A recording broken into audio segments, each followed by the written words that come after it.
Okay, so your name?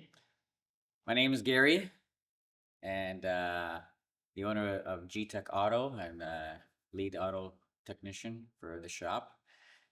And I've been running this shop. I own the shop for about 17 years now, um, starting from scratch, and uh, been going well ever since. What kind of stuff do you guys do here? We do a lot of general repair, um, basically everything from brakes, tires, air conditioning, electrical repair, suspension, all that stuff. It's a like all one stop shop. And how long you known Kyle for? I've known Kyle for about 3 years now, through another client, a really good client of mine, and he's been a really good customer. Excellent. And any plans to expand in the future, or you happy where you are? I have had thoughts of expanding, of opening another shop closer to where I live, up in Wasaga Beach. I do the drive every day from Wasaga to Brampton, uh, but for me, it's worth it. I love coming down here. Business is good here in Brampton, but yeah, I've been having thoughts of opening another business up over there, and still having this business running too. But we'll see. And how was it working on Kyle's vehicle this summer? It's been great. Little things that have been a little bit difficult, but manageable. Been done, but no, it's been great. It's fun learning new things and seeing the different stuff that he likes to do and trying to make it better. And that's what I'm all about, is trying to satisfy the client as much as possible. Okay. And anywhere, any plug, any Instagram or anything you want to plug where you guys can find? I do have an Instagram. That's at GTech Auto One. Uh, yeah, GTech Auto One on Instagram. Perfect. Sweet. Okay, Kyle. Yes, sir. It's the end of the season. Season's End of done and season. over with. Yes, sir. So, how did it compare to your first season of driving? I think this season went really, really well. First year was learning year, so figuring out what I can do as a driver, what my car can handle with me behind the wheel. Um, this year it was more so whatever I set last year for lap times. Let's go out and beat that. Um, the power range that the vehicle has versus the other cars that I have, or the power range that this vehicle has versus the other cars I'm against, it's not there time wise. So I don't think I would have been super competitive with the class I was in.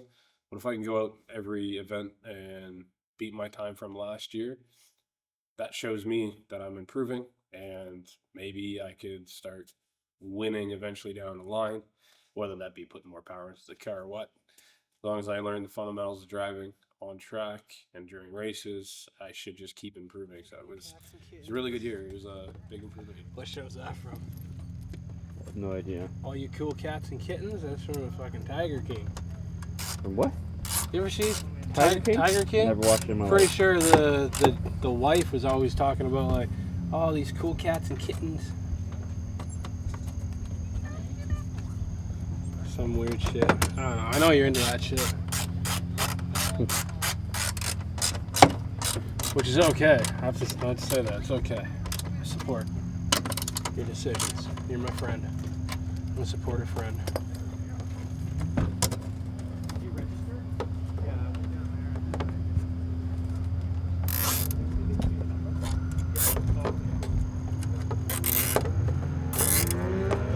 I'm gonna leave the tails. It's gonna look a lot better.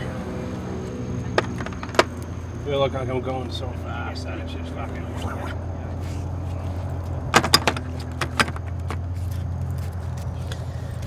Alright, the last event of the year. And I forgot my lap timer at home, so I'm driving blind today, which I don't know. I haven't drove blind since my first. You could have let me know, eh? You just wanted to zoom in on that shit? Because let's see his reaction, just like out in Shannonville. Alright, well, dodged a bee. I was gonna say let's dodge some cars, but it doesn't really sound right. That's not what OTA is about. But Yeah, I'm driving blind. I haven't drove blind since my first ever lapping session, just on the cell phone check after. So it's going to be all up to me to push hard, or as hard as I can every single lap without knowing what the time is until I come off. So it'll be, I think, a lot more sweeter. Hitting, if I can get 119, sub 120 would be great. I've never done that yet on this track. Last year here, it was a 124 back in August or October last year when I got back from Z Nationals. So if we can beat 124, which is our last year's time, we'd be thrilled. But I think I've got more in the car to get down into the 121s, 120s. So if we can even knock into the 119s, that'd be really good for next year. That'll give us a lot to think about for next year. So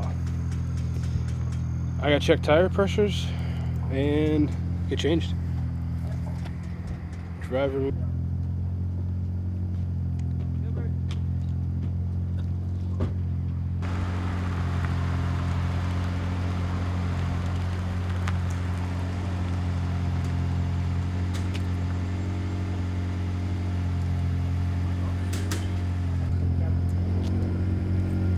It's my only one, so I can't spill shit on it. Even though I'm washing this tomorrow in laundry anyways. My other white one with all black, what was it? DDT, I was eating a banana and it touched my shirt. Now I got this big dark stain on it. It's my only one too. What are you zooming in on? You kept going down and zooming in, don't go off. Alright, let's head over. And service work on your race car or your daily driving. NB Auto, you drove by them on Highway 6, with their repeated support. A couple more I'd like to mention. Can Alignment, run by our head instructor Scott Murphin. If you live in the west side of town, Scott does alignments and suspension setups. And finally, Razor Motorsports returns for this season. I don't know why I'm green today. Hey Tristan, get an extra chair. I got you an extra chair again. Thanks, buddy. Did you remember to bring yours? No, I didn't. I can't remember that you were going to bring it forward. Okay. Usage on that chair, right? It's like, how many times you bring it for him so far? Oh, at least 6. 6 times 20. That's a lot. 20 an hour. 8 hours a day. 8 hours a day. That's Family of 160. Huh? A family of crooks.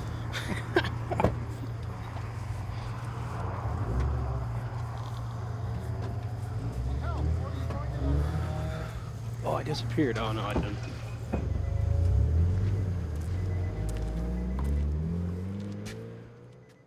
Now, I see there's a trophy behind you. We'll get into that at the end. Sounds What did it feel like from, how do you compare your first race to the last race Of this year? of this year, or this season? Yeah. First race, where were we? We were GP at Mosport.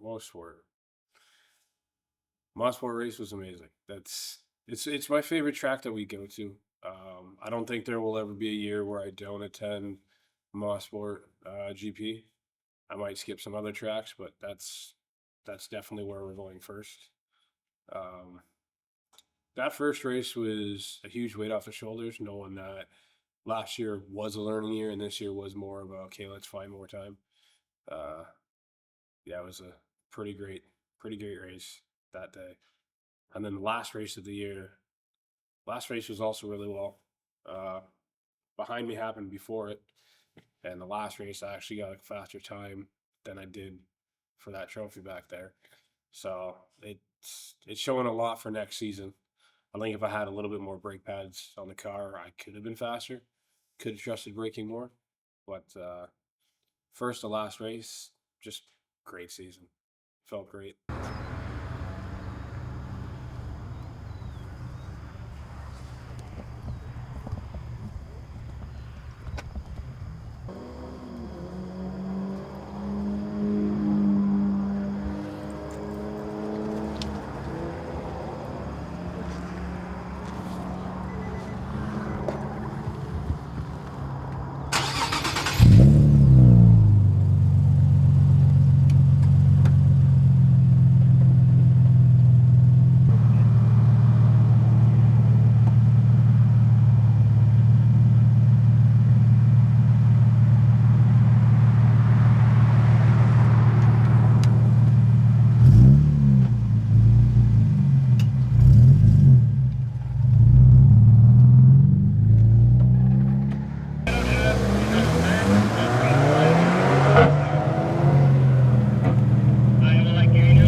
He'll get down to 121.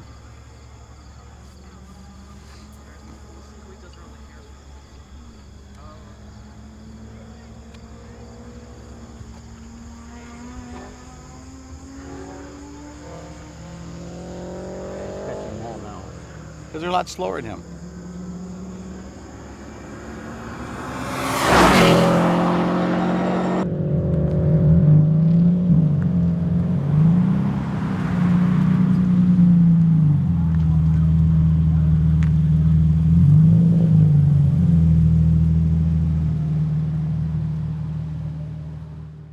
What was the feeling? I know in the first race, you had basically a really big comeback because you're trying to hit your goal time. Uh, And then you had it really didn't look like at the end of the day you were going to get it. And then on your final lap of your final heat, you got it. So how was that feeling compared to the next race that we had the week after, where you really didn't get what you were looking for? How was that? How was it feeling switching back and forth? I think the video show itself, I had just a lot of energy come out in a huge cheer, hitting that lap record for myself, and then going out to Shannonville, knowing I struggled there last year a bit, and really, there's something with that course that just gets to me. So going out to Shannonville this year, for some reason, I just didn't want to be there. Before I got in the car, I did not really want to race that weekend. And then after Saturday was over and all the emotions completely opposite of Mossport, then for Sunday I felt like, okay, let's just go and have fun. So it's you kind of get I kind of got lost in the fun aspect of driving with, oh, couldn't do this, I couldn't do that, the temperature's bad. So it kind of taught me more, just, calm down a bit, go out and drive, have fun. If you don't get your if you don't beat your record from last year but you're still having fun, that's what you're here for. You're not here to break massive records. If you don't hit your lap record, just go have fun. In episode 2 and 3, we were in Shannonville. Yeah. And describe what it's like as a driver dealing with plus 40 feeling temperature on the track. Jeez. Especially as a rookie, it's difficult. You haven't done it a whole lot, if ever, before. So trying to understand what your car is going to do with how it's set up is one thing, but then add the mixture of weather in that you're not familiar with and a track you're only at once a year. It's just there's so much to learn in that short amount of time that by the time you've learned it, the weekend's done. But now you're focusing on something else. So when you get back to that same track, okay, well, I learned this, but now the weather's changed differently. So it's kind of difficult, but that's the whole point of the fun, is the challenging part. And then episode 5, we went to. What did we do? Episode 5. I mean, episode 4. Sorry, episode 4 was DDT. 4 and 5 DDT. DDT. Yeah. So at the DDT track, you did have some challenges with your lap timing. Yeah.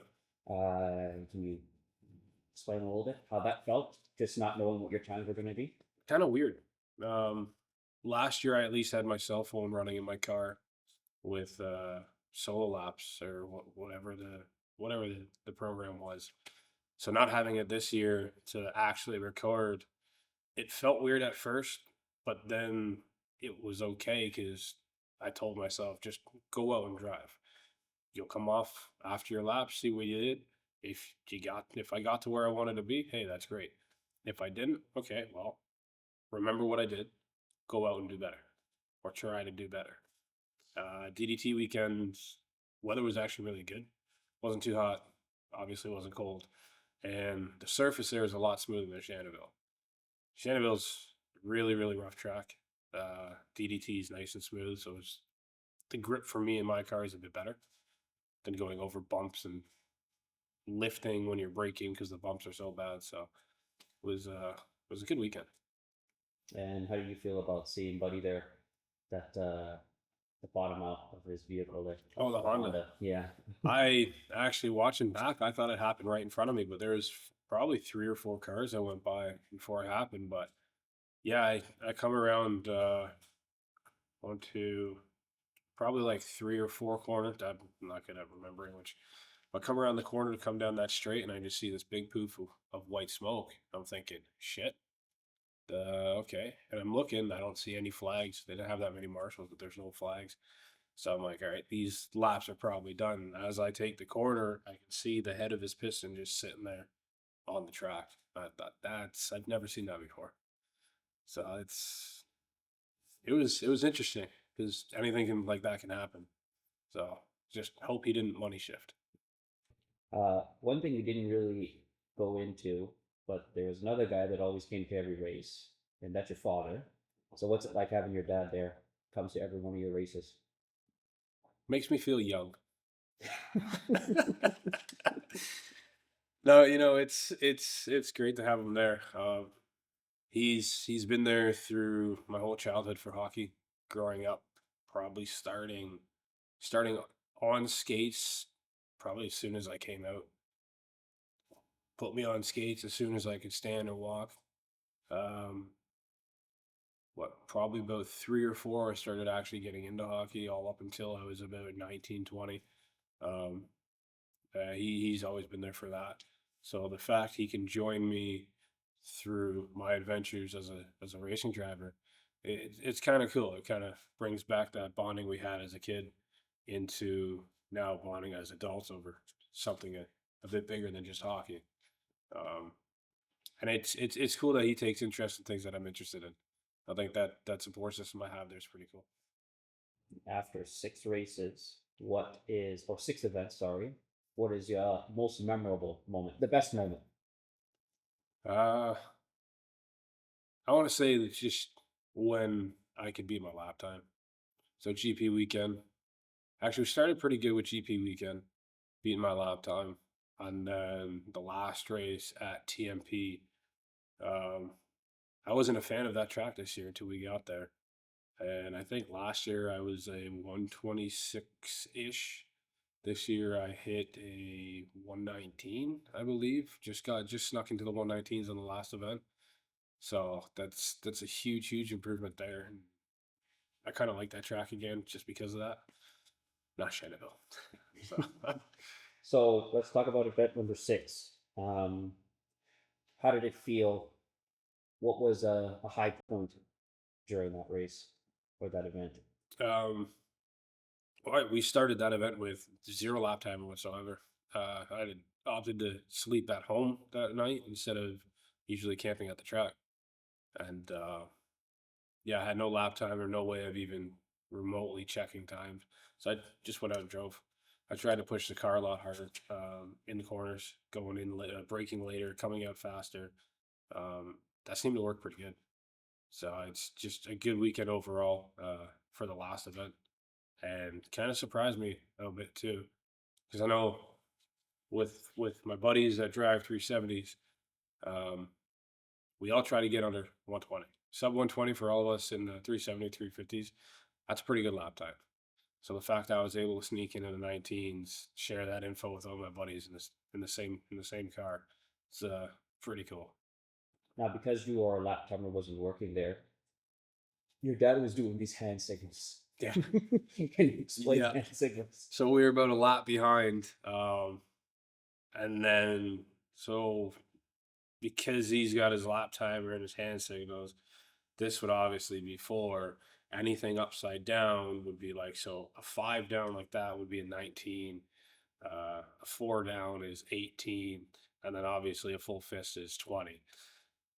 Fortunately, I'd be a lap behind, so I would get my lap time, go around the second time, and I would see his hand signal for the previous lap, not the current, because there's no way to tell until I pass. So it was kind of cool just to have that kind of communication on track.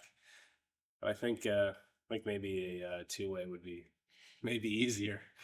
Consideration for next year? Maybe. I'm going to go into 4th on the chicane there, and I put it in 2nd. It rev real high, then I put it up to 5th and then 6th. 120, 120. You're in the 120s for a bunch of laps. They haven't posted any times on their site. 120 what? Anywhere from 120.02 something. Okay. 1.02? 120.09. Fuck.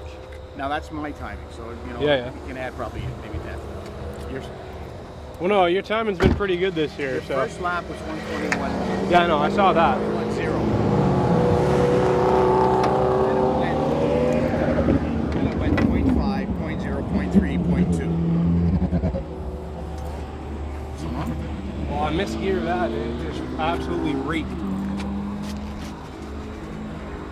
No, I felt real good. It's getting slippery for me, like in a good way. You wiggled over there, but it was still one of your fast laps. Yeah, because I'm steering. Eh? I'm steering real well. Sorry, your car was going by. I couldn't hear you. So I'm steering real well. I've got it. How dirty am I from laying on the ground? Oh, you're all right. All right. I've got a 19 into me. Yeah.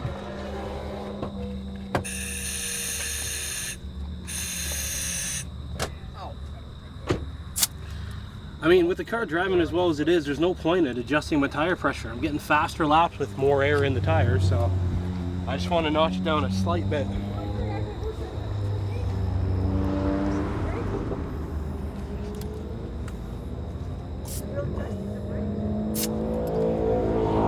I'm not even going to check the fronts because everything's spot on right now. If I don't know, a lot of people like running their preferred, but I'm getting faster and faster on the tire's current temperature, so why change that based on what I like to run versus what the tires are clearly telling me that they like to run at? I used to hate this track. I kind of like it. I don't mind it as much.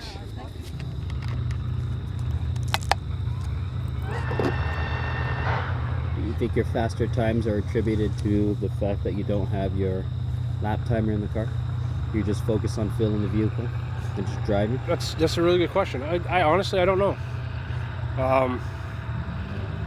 I'm pushing a lot more than I ever have. I know that much. Like I'm braking deeper. I'll tap at the 4 mark.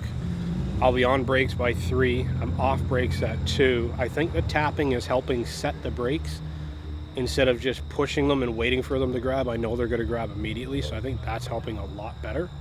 No, I'm just really pushing today. Like I just feel it. I've got like a new life into time attack, and I'm not sure why, but I just trying to push. I beat my fastest time of last year by what is it? I think it was a 26 here. So if I'm at a 20, I'm 6 seconds faster. When I came here last year, at the end of last year, it was a 24 in October. So I'm 4 seconds faster than what that was. But no, it could be a bit. But at the same time, I don't really look at each timer. I kind of do though. Oh no, that's a good question. Let me sleep on that and send you a voice note to put in on with the answer. Well, car feels great today though. Just absolutely fantastic. Very pleased with how I built it so far. Very pleased with all the settings and how it's currently sits. To me, it's a true definition of a street car. You can take it to the track and beat the shit out of it. Then you can just drive it on the road and still feel comfortable. A 16-hour drive to Atlanta. That's surprised my back was. I thought my back was gonna hurt going 14 hours North Carolina last year. Not one bit did it hurt. So it's time for bed. Okay, so let's get into the trophy that's in behind you. Sir. First off, where is it with OTA or is it with a different organization? No. This year, kind of like a last minute decision, we decided to check out CSCS Racing. We did their time attack at their last event of the year at Toronto Motorsports Park in Cayuga. The way that they class cars, it's bracketed racing with like parameters. So you can have this type of modifications done for this class. If you're over here, then you have to move to the next class. So you're allowed this per class type of thing versus a kind of point system how OTA does it. Now, For me personally, I think that works out for my favor because I ran in just production touring class, and there's no V8s, which kind of makes it interesting. And everybody's kind of the same speed horsepower wise. So you can get some really good drivers in the production class. Depending on what subclass too, there's really good drivers throughout all production. Um, yeah, I just think it benefited my car for how it's set up. How was the atmosphere there compared to an Oh man, OTA? that atmosphere is so usually near the end of the day you start getting tired. We probably had a 4 hour gap from our last qualifying run until the actual race run. And just the atmosphere, just all the people there, it was insane. So we were awake, alert the entire day, just happy to be there, ready to go out. And, well, we went out. It's not first, but second place is still damn good. Yeah. So is it something you're considering for next season? Yeah, 100%. I've got a lot to think about over the winter.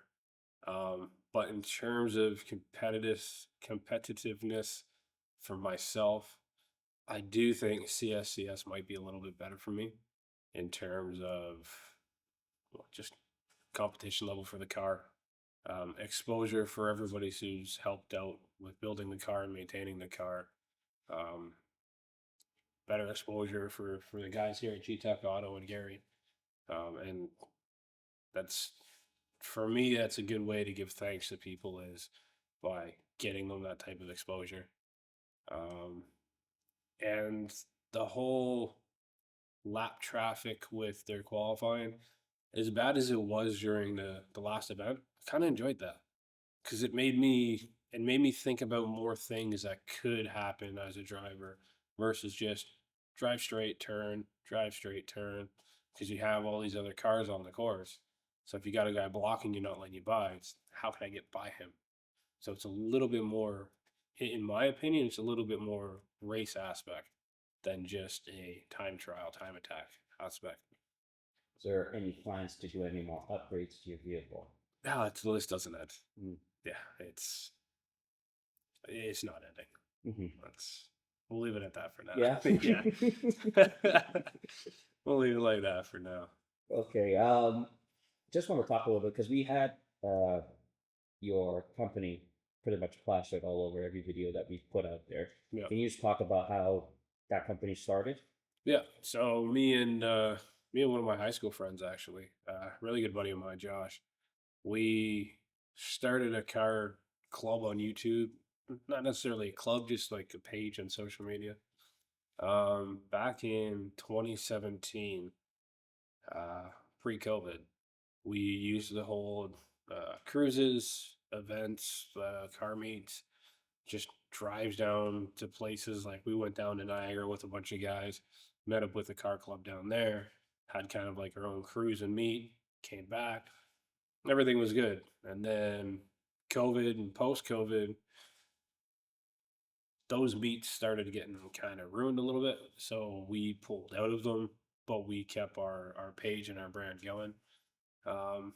And then the racing aspect, the SKR, came from me actually wanting to get involved in the racing community, involved in the track days with the track community, and so I just how can we make a sub branch of our own main branch, and that's where SKR came from. Hmm. Any plans to expand into the future, or just gonna go as it, take it as it goes? Kind of take it as it goes. I'd love to expand, but I wouldn't know where to start. Um, Obviously, with racing, there are options. I would love to go drive down in the States, be picked up by a team in the States, uh, check out some tracks there. I met some guys down at Z Nationals this year that actually plan on going down some track days down in New York, state of New York, and see what those tracks are like down there. So, and you never know with racing. Somebody can come across a YouTube video and say, "Hey, this guy can drive. Let's get him in our car, test out in the car, and maybe I do a weekend of racing under a different team." So it's all it takes is that one opportunity, and who knows? Anything can happen. One thing I forgot to double back on. How did it feel winning that trophy? Felt good. In second, or at least placing. It felt good. You know, I was worried about breaking out of my class, but we didn't break out of class. Basically, meaning we ran too fast. So, but no, it was really good. We pushed really hard. We had no lap timer, so we had no idea what was going to happen. And then actually, I was mic'd up. Thought you were wearing your headphones. So I remember in the video, I said, "Let me know. Put your hand up if I placed. I don't care if it's 1, 2, or 3. Just put your hand up." I didn't see anybody down at the wall, but I thought I saw the old man there. I'm like, "Is that what the hell's going on?" I call him, no one answers. I was like, "Okay, something's going on here." But no, it felt amazing. I had in my head that I was bringing home some hardware that weekend. I went out and I drove. I did it. So was well deserved reward for the effort that I've been putting in for the last 2 years. Okay, and to close out, thoughts on how this entire experience was for you this season, just as a wrap up. Yeah, it's kind of been cool.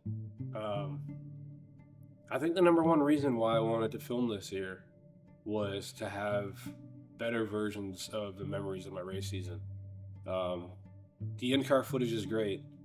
From the first year that I did, just having it up there, that's great. But it doesn't really capture my weekend in a sense of what I'm doing, doing dumb jokes either with my father or with whoever else is there. Just, I kind of wanted to capture moments of me, my hobbies, my life on a race weekend. So that way, later on in life, if I go back and start watching things, I can rewatch that. I can relive those moments, and it's been fun. I'm glad I did this, and we're definitely going to be continuing. Sweet, man. Perfect. I don't know if that answered it. But before we go, I want to give a shout out to everybody that's helped out with the car. From the start of the vehicle to where it sits currently, Z1 for all the parts on the car, Soho for tuning it, of course G-Tech Auto and Gary for taking the car in whenever I text or call, regardless of what it is. If I need one tire put on the car, or if an oil filter somehow got stuck and broke and needed to be pulled off, they've become a family to me, and they're right down the road, which is great. So a tow's not going to cost me that much if I stick on another oil filter and screw that up. My oil sponsor for this year, Bantacore Capital, my really good high school buddy. Appreciate helping out this year with that as well. What else do we got? Next one for helping out too when I needed them, with small minor things here and there. Tire Boss, always getting me a good price on tires. Really appreciate that. He's been with us as well for the 2 years of racing. And Dowski Designs, my good friend Brandon. We've been working together for 2 years and still haven't met in person, which is kind of weird. But I want to thank everybody for everything about how the car sits right now. So I guess we'll see everyone next year. Yeah. Merry Christmas, Happy New Year's. Yeah. Perfect. Cut.